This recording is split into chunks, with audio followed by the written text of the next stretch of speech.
அண்ணே, அனாவசியமா என் மேல சந்தேகப்படாத. நீ கடை வாங்க போற விஷயத்த நான் ஒண்ணு அவங்க கிட்ட சொல்லல. நீயா கற்பனை பண்ணிக்கிட்டு இப்படி எல்லாம் பேசாத. ராதாவும் நானும் நல்ல ஃப்ரெண்ட்ஸ். எங்க ஃப்ரெண்ட்ஷிப்பை உங்க பிசினஸ்க்காக கெடுத்துடாத. கூட பிறந்த அண்ணா நான் சொல்லிட்டு இருக்கேன். ஃப்ரெண்ட்ஷிப். அந்த விரோதிங்க வீட்டுக்கு இனிமே நீ போக கூடாது, அவ்வளவுதான். நீ தான் இப்ப சுலபமா அவங்க பண்ண எல்லா உதவியும் மறந்துட்டு இப்ப நான் கூசாம விரோதின்னு சொல்றேன். கிட்டத்தட்ட 10 வருஷமா நமக்கு சோறு போட்டு குடும்பம். இப்படி நன்றி கெடுத்தனமா பேசுறியே. என்னடி சொன்ன? என்னடா இது? பொம்பளை பிள்ளைகிட்ட போய் சரிக்கு சரியா சண்டை போட்டு நிக்கிற. போட வெளியில. அவ என்ன பண்ணிருக்கா தெரியுமா உங்களுக்கு? டேய், எனக்கு உடம்பு சரியில்லை, போய் மருந்து வாங்கிட்டு வா. இந்தா போய் மருந்து வாங்கிட்டு வா. போடாண்ணா. அவ பண்ண காரியம் என்னன்னு தெரியாது உங்களுக்கு? டேய், சத்தம் போட்டு அசிங்கப்படுத்தாதடா. நிக்காத, போடா போடாண்ணா.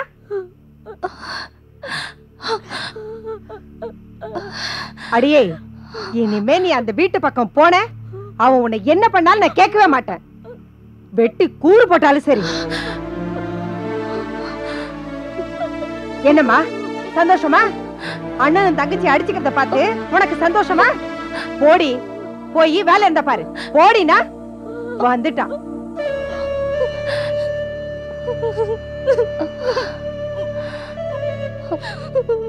எனக்கு யாரும் ஆறுதல் சொல்ல வேண்டாம். உங்க வேலையை போய் பாருங்க.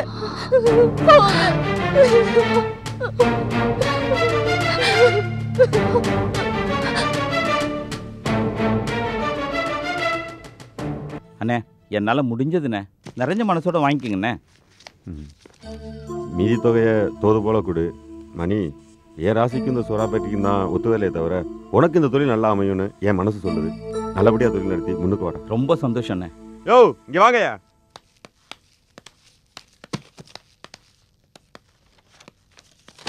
எங்கய்யா முதலாளியை காண? வருவாருன்னு நினைச்சேன். வந்திருந்தானா நறுக்குன்னு 4 வார்த்தை கேட்டு இருந்திருப்பேன்.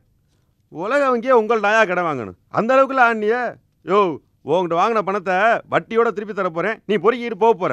நீ என்ன கேவலமா பேசுன? அந்த வார்த்தையெல்லாம் பொறுக்கி போறியா? அது சரி போசே, இதெல்லாம் ஊர் நாட்டில் நடக்கிறது தானே. நீ என்ன கை நீட்டி அடிக்கலையா? அதுக்கு என்ன பண்றது? பேசுங்க ஐயா, பேசுங்க. உங்களுக்கெல்லாம் பேச்சை தவிர வேற என்ன தெரியும்? உங்களுக்கெல்லாம் ஆள் தராதரம் தெரியாதியா? உங்களுக்கெல்லாம் பணம் தான் முக்கியம். இந்த இருக்கு பணம், பொறுக்கிட்டு போ.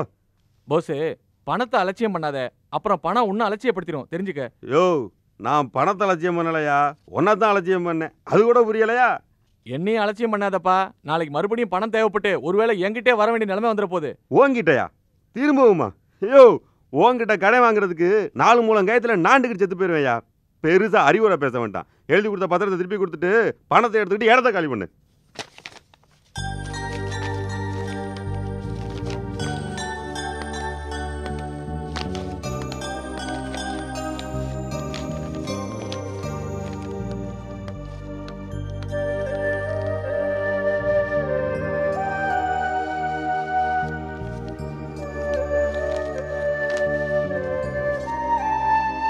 மணி அண்ணே, பத்திரம் தான் இருக்கு. சாவி இருக்கட உனக்கு தெரியும்.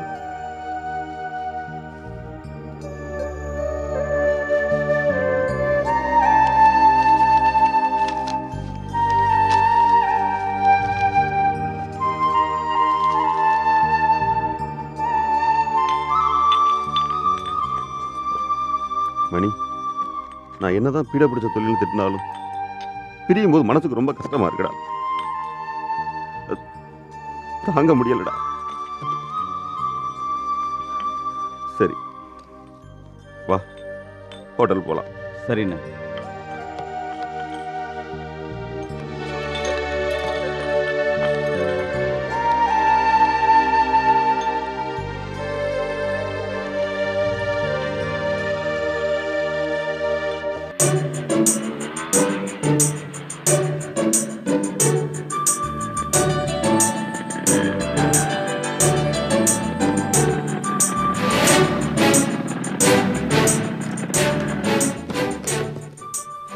வா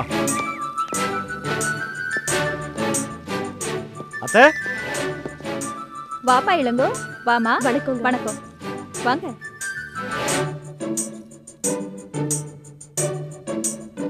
உட்காருங்க. வா விஜி, உட்காருமா. அத்தை, நான் சொல்லியிருந்தேன்ல, இதான் விஜி.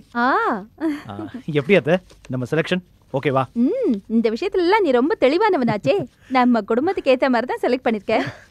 என்னம்மா சாப்பிடுற? அதெல்லாம் ஒன்றும் வேண்டாங்க. இளங்கோவோட அப்பா அம்மா கொஞ்சம் பிடிவாதக்காரங்க. ஆனா நான் வற்புறுத்தி சொன்னா கேட்டுப்பாங்க. நீங்க தான் எப்படியாவது எங்க 2 பேரையும் ஒன்று சேர்த்து வைக்கணும். செஞ்சிடலாமா? நான் பேச முடிவு பண்றேன். ஏமா உங்க வீட்ல வந்து பேசினா உடனே உன் கல்யாணத்துக்கு சம்மதிப்பாங்களா? உடனே எப்படி முடியும்? எனக்கு முன்னாடி ஒரு அக்கா இருக்காங்க. அவங்களுக்கு கல்யாணம் ஆனதுக்கு அப்புறம் தான் நான் என்னை பத்தி யோசிக்க முடியும். அதுவும் இல்லாம இப்பதான் 3 மாசத்துக்கு முன்னாடி 2 அக்காவுக்கும் கல்யாணம் ஆச்சு. அதுக்குள்ள எப்படி? அது சரி, உன்னோட சூழ்நிலை என்னமோ கரெக்டா தான் சொல்ற. ஆனா எங்க இளங்கோக்கு சீக்கிரம் கல்யாணம் பண்ணணுமே. அது என் குடும்ப சூழ்நிலை அப்படி. அதான். அத்தை என்ன அத்தை, முதல்ல நம்ம வீட்டுக்கு வர ஆறுதலா 2 வார்த்தை பேசாம கண்டிஷன் போட்டுட்டு இருக்கீங்களே. அட விளையாட்ட சொன்னேன்டா. விஜி, உன் மேல இளங்கோ உயிரையே வச்சிருக்கான். உனக்கு ஆதரவா பேசி பேசியே என் மனசையும் மாத்திட்டான். இனிமே எங்க வீட்டு மருமக நீதாமா.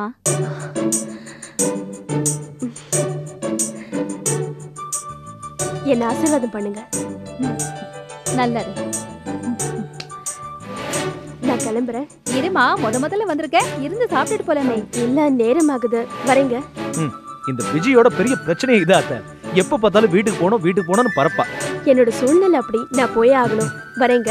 அத்தை, நான் போய் விஜய் டிராப் பண்ணிட்டு வந்துறேன். இல்ல வேண்டாம், பக்கத்துல தானே இருக்கு, நான் போய்க்கிறேன். வரேங்க.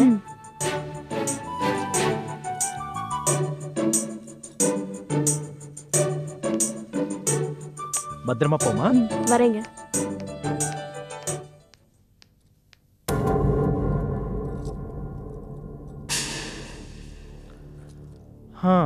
இளங்கோ, உன்னால நான் பாவம் இல்ல பாவம் பண்ணிட்டு இருக்கேன். நிச்சயமா எனக்கு நரகம் தான் கிடைக்கும். என்ன இது தேவையில்லாத பேச்சலா? அதெல்லாம் செத்ததுக்கு அப்புறம் தானே.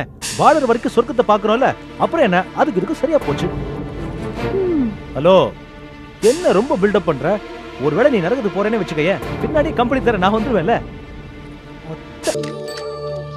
ஹோட்டல் எப்படின்னு வாங்க வாங்க. வணக்கங்க. வணக்கங்க. வாங்க.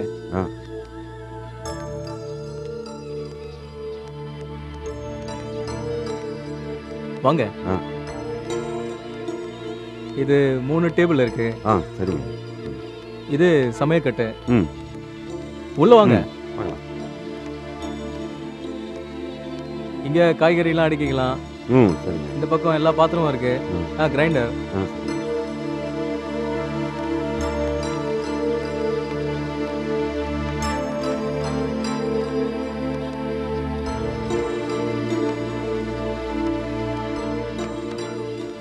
நான் நினைச்சதோட கடை ரொம்பவே நல்லா இருக்கு. வேற எதுவும் பேச வேண்டியிருந்தா பேசிடுங்க. அதான் எல்லாம் பேசிடுவேனே. சாவி, இருப்பு சாமான், கணக்கு வழக்கு எல்லாம் ரெடியா இருக்கு. உங்ககிட்ட ஒப்படைக்கலாம் தான் காத்துட்டு இருந்தேன். அண்ணனும் ஹோட்டலை பார்த்துட்டு உடனே வாங்க தயாரா தான் வந்திருக்காரு. இந்த பாருங்க, ஊருக்குள்ள ஏதாவது கடை பில்லங்கம் ஏதாவது இருந்தா முன்னாடியே சொல்லிடுங்க. பின்னாடி எந்த பிரச்சனையும் வரக்கூடாது சொல்லிவிட்டேன்.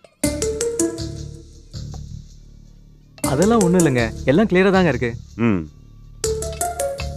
இந்தாங்க, நாம பேசின தொகை சரியா இருக்கான்னு பாத்துங்க. இனி பாருங்க, உங்க மேல எனக்கு நம்பிக்கை இருக்குண்ணே. அதாங்க, இந்த நம்பிக்கை தாங்க மனுஷனுக்கு வேணும். கடை சாவி, கல்லா சாவி எல்லாம் இதுல இருக்கு. இதான் கணக்கு எழுதுற நோட்டு. சரிங்க. சாமான் லிஸ்ட்லாம் இதுல இருக்கு. தேவையான பாத்துங்க. ரொம்ப திருப்தியா இருக்குண்ணே. ஒரு நல்ல மனுஷங்கிட்ட இந்த ஹோட்டல கொடுத்துட்டு போறது ரொம்ப சந்தோஷமா இருக்கு.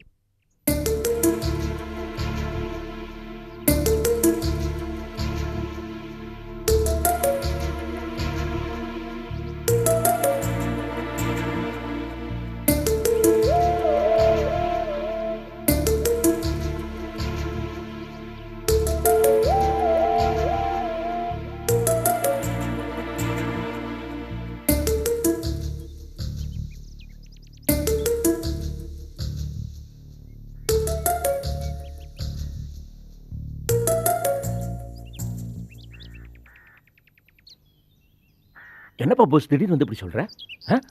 அவசரப்பட்டு செய்யற காரியமா அது? ஆற மாதிரி யோசிச்சு செய்ய வேணாம். நேரங்காலம் கூடி வரும்போது சட்டுப்புடுன்னு செஞ்சலாமே தான். அலட்சியமா பேசிட்டு இருக்கிறியப்பா. வீட்டுக்கு பெரியவன் குத்துக்கல்லு மாதிரி இருக்கிறேன். என்ன ஏன் கலந்து பேசல? ஏன் இப்படி செய்த? எடுத்தேன் கவித்தேன் செய்யற காரியமா இது? சொல்லலாம் தான் வந்தேன். எப்பா? நீங்க மெட்ராஸ்ல இருந்து வந்தப்ப மாணிக்கத்துக்கு கடை கிடைக்கல, நீ சந்தோஷப்பாரு, நீங்க என்ன திட்ட ஆரம்பிச்சிட்டீங்க. அதான் வெறுத்து போய் உங்களை அல்லாமலே ஹோட்டல் வைக்கிற சேர்த்த நானே முடிவெடுத்துக்கலாம் விட்டுட்டேன். தனத்தை வேணா கேட்டு பாருங்க, உண்மையா பொய்யான்னு. ஆமாப்பா, அவர் சொல்றது நிஜம்தான். எல்லாம் தோளுக்கு மேல வளர்ந்துட்டீங்க. இனி நான் சொல்ல என்ன இருக்கு? புத்தியா பொழைச்சா சரி. ஏன்பா, இந்த ஹோட்டல்ல லாபம் ஏது வருமா? 4 பேர்கிட்ட விசாரிச்சியா? அதெல்லாம் கிளீனா விசாரிச்சிட்டேன் மாமா. இது சோடா கம்பெனி மாதிரி கிடையாது. அன்னன்னைக்கு காசு நல்லா வியாபாரம் ஆகும். நீ என்ன பாருங்களேன். ஏதோ சொல்ற, நடந்தா சரி. ஆமா, கடையை நீ திறக்க போற? வெள்ளிக்கிழமை. வெள்ளிக்கிழமையா? அன்னைக்கு தானப்பா மாணிக்கமும் கடை திறக்கிறாரு. ஆமா மாமா, நானும் அன்னைக்கு தான் கடை திறக்கிறேன். நீங்க கட்டாயம் வரணும்.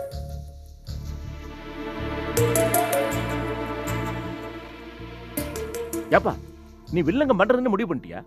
மாணிக்கத்தோட உனக்கு என்ன போட்டி? அவங்ககிட்ட என்ன பகை? நான் யாரையும் பகையா நினைக்கல. நம்ம சொந்தத்துக்குள்ள சண்டை வேணாம் தான் நான் நினைக்கிறேன். ஆனா அந்த மாணிக்கம் அப்படி நினைக்கலையே. இதை நான் ஒத்துக்கிட மாட்டேன். நீ சொல்ற தப்பு. அன்னைக்கு நானே பார்த்தேன் சுந்தரம் வீட்டுல. மாணிக்கம் பணிவா தான் பேசினார். நீ தான் பெரியவங்களை மதிக்காம எடுத்தறிஞ்சு பேசின. போஸ், நீ மாணிக்கத்தை சரியா புரிஞ்சுக்கல. யார், நானா? ஆமா, நான் புரிஞ்சுக்கலையா? நீங்க தான் அவனை சரியா புரிஞ்சுக்கல. அவன் பிள்ளைங்களை விட்டு தொட்டிலையும் ஆட்டி விட்டுக்குவான். அவன் பேச்சில மயங்கி என்ன நீங்க அப்படி திட்டுறிய? சரி, மாணிக்கம் பொல்லாதவனே வச்சுக்க. நீ கொஞ்சம் அனுசரிச்சு போவேன். என்னால போக முடியாது. ஏன் குறைஞ்சு போயிருவியா? என்னது குறைஞ்சு போயிருவா? நீங்க பொண்ணை பெற்றவங்க, நீங்க அனுசரிச்சு போலாம். நான் ஏன் அனுசரிச்சு போகணும்? அப்புறம் இந்த லீலாவை கட்டிக்கிறவன், விஜயை கட்டிக்கிறவன், நம்ம வீட்டுல இருக்க அரை டிக்கெட் அதை கட்டிக்கிற அரை டவுசர் எவனும் என்ன மதிக்க மாட்டான். என்ன எவன் மதிக்கிறானோ நான் அவனை மதிச்சுட்டு போறேன். நீங்கள்லாம் ஒத்துமையா இருக்கணுங்கிறதுக்காக நான் கரடியா கத்திக்கிட்டு இருக்கிறேன். அது உங்களுக்கு எல்லாம் உரைக்கல. இனி உங்ககிட்ட பேசி பிரயோஜனம் இல்லை. அதெல்லாம் விடுங்க. என் கடை திறப்பிலாவுக்கு வரிவிழா வர மாட்டலாம். அதை சொல்லுங்க முதல்ல.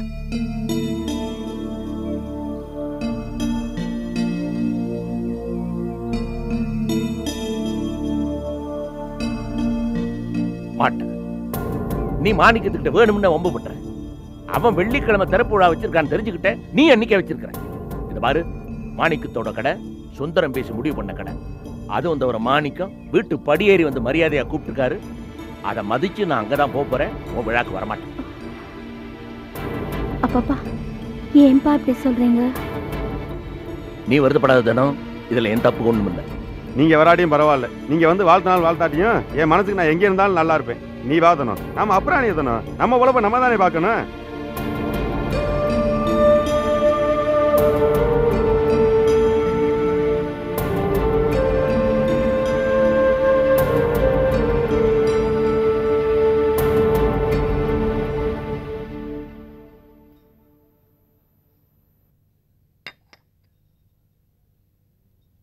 இந்தாடி.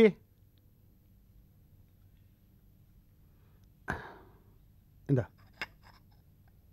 அப்பா, ஆ, எனக்கு 15,000 பணம் வேணும். எதுக்குடா? அப்படி என்ன உனக்கு செலவு? இன்னைக்கு மாணிக்கம் கடை திறக்க போறான். நாம கிஃப்ட்னு ஏதாவது கொடுக்க வேணாமா? என்னடா சொல்ற? என்ன பண்ணி வச்சிருக்க? அடிச்சு கையை காலை எடுக்க சொல்லி ஆளை அனுப்பிச்சு வச்சிருக்கேன். எந்திரிச்சு நடக்க முடியாம வீட்டோட கிடப்பான். எப்படி கடை நடத்துறான்னு நானும் பார்க்கிறேன். என்னடா இது அறிவு கெட்டத்தனமா பேசுற? என்னப்பா, பழைய வேலைக்கார மேல உள்ள பாசம் இன்னும் போகலையா? நான் ஒன்னும் அதுக்கு சொல்லல. ஏற்கனவே நீ அவசரப்பட்டு பண்ண காரியத்துக்கு நானும் தலையாட்டி பட்டது போதும். ஏன்பா, மாணிக்கத்து மேல உங்களுக்கு அவ்வளவு பயமா? அவன்கிட்ட மோதி இன்னைக்கு அனாவசியமா ஏடா கூடமா மாட்டிக்கிட்டு கோர்ட்டு வக்கீல் வீடுன்னு அலைய வேண்டி இருக்கு. இதுல இது ஒரு புது பிரச்சனை வேற. இன்னைய நிலைமையில அவன் நடக்கும்போது தடுக்கி கீழே விழுந்தாலும் மார்க்கெட்ல இருக்கிறவங்க அத்தனை பேரும் ஏன் தலையை உருட்டுவானுங்க. சரி சரி, நீ செட்டப் பண்ண ஆளுங்களுக்கு போன் பண்ணி எதுவும் பண்ணாதன்னு சொல்லு. முடியாதுப்பா. இந்நேரம் அவங்க மார்க்கெட்டுக்கு போயிருப்பாங்க. வேலை முடிஞ்சது காசு கொடுக்கறத தான் பேச்சு. ஏண்டி சட்டையை கொண்டா? ஏண்டா இப்படி அவசர கொடுக்கையா இருக்கு? என்கிட்ட ஒரு வார்த்தை கேட்டு கூடாதா? கேட்டிருந்தா மட்டும் இப்ப சொல்றதா அப்பயும் சொல்லிருப்பீங்க. அவனை எல்லாம் உயிரோடு விட்டு வைக்க கூடாது. 10 வருஷமா நம்ம வீட்டு சாப்பாடை சாப்பிட்டு நன்றி இல்லாம நம்மள ரெயில்ல மாட்டி விட்டானே, அதை மறந்துட்டு பெரிய மகாத்மா காந்தி மாதிரி பேசுறீங்க. ஏண்டா, அதுக்கு இதான் வழிங்கிறது உன்னுடைய முட்டாள்தனத்தை தான் காட்டுது. நீ அனுப்பின ஆளுங்க இன்னைக்கு மாட்டினாங்கன்னு வை, மார்க்கெட்ல தலைவருங்கிற முறையில என்ன பார்த்து பேசுற அத்தனை பேரும் இங்க மூஞ்சில காரி துப்புவானுங்க. சரி சரி, நான் போய் பாத்துக்கிறேன். கொஞ்ச நாளைக்கு எதுலயே தலையிடாத, சரியா? பிசினஸ் மேன் ஆவறதுக்கு பணம் இருந்தா மாத்திரம் போதாதுடா, சமயத்துக்கு தகுந்த மாதிரி யோசிக்கவும் தெரியணும். மாணிக்கத்தான் நான் பாத்துக்கிறேன். நீ சின்ன பிள்ளைங்கிறத நல்லா நிரூபிச்சுட்ட. வா.